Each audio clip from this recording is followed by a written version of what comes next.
Sur le plateau de Touche pas à mon poste, Daniel Moreau, positif au Covid-19 en mars dernier et Jean-Michel Maire, qui a contracté le virus à 2 reprises, ont accepté de raconter leur isolement. Si la chroniqueuse vit aujourd'hui dans la peur de contaminer sa mère, le chroniqueur a dû payer le prix fort en n'étant pas assez prudent. Face à Cyril Hanouna, Jean-Michel Maire a expliqué, le revers, si est que j'ai pris moins de précautions après en me disant, comme je l'ai déjà eu, je ne l'aurai plus. Quand la deuxième vague est arrivée, j'avais la tête hors de l'eau et je l'ai pris en pleine tête.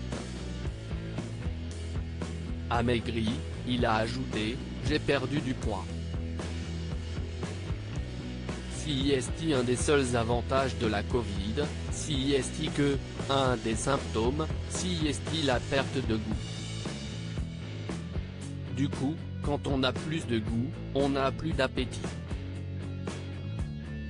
Ayant des souvenirs douloureux de ces deux périodes, Jean-Michel Maire a expliqué être tombé en dépression. Physiquement, je n'ai pas eu beaucoup de fièvre, mais perte de goût, courbatures, mal de tête, beaucoup de tout. Mais si est surtout psychologiquement. J'avoue que je suis tombé dans une sorte de lente dépression, mais je m'en sors mieux que d'autres qui ont des responsabilités, qui ont des commerces, qui ont des restaurants. Moi je suis tout seul donc à la limite ça ne concerne que moi. Si est surtout vis-à-vis de ma famille, de mes enfants, que je voyais déjà moins à cause du confinement. Là, du coup, quand on est malade, on ne les voit plus du tout. Une situation qui a énormément pesé sur le moral de sa fille. Elle fait ses études, est en plein examen, savoir qu'elle m'a appelé 3 fois par jour pour savoir comment j'allais.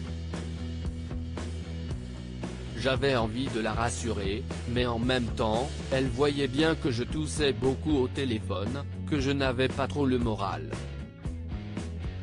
Je voyais bien que ça l'affectait, a confié le chroniqueur.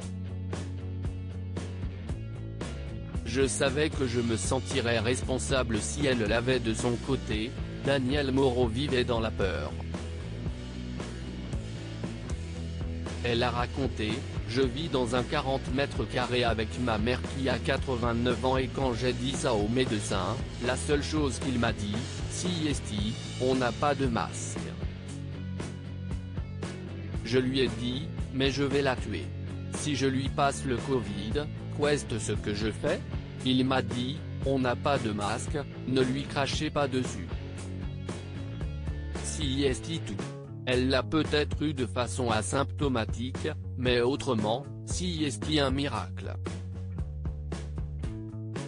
On est dans un 40 mètres carrés donc j'ai fait comme j'ai pu, mais la pauvre, elle a Alzheimer, elle n'a jamais compris ce que c'était ce virus donc parfois, elle pleurait parce que je ne l'embrassais pas. Elle croyait que j'étais fâché, elle se demandait ce qu'elle avait fait, c'était horrible ça. Ne pouvant pas aller à l'hôtel, car elle ne pouvait pas laisser sa mère seule, elle a ajouté, quand je l'entendais tousser la nuit je me disais, ça y est, je lui ai donné. Je savais que je me sentirais responsable si elle l'avait. J'ai vraiment vécu la double peine et j'ai vécu 15 jours horribles.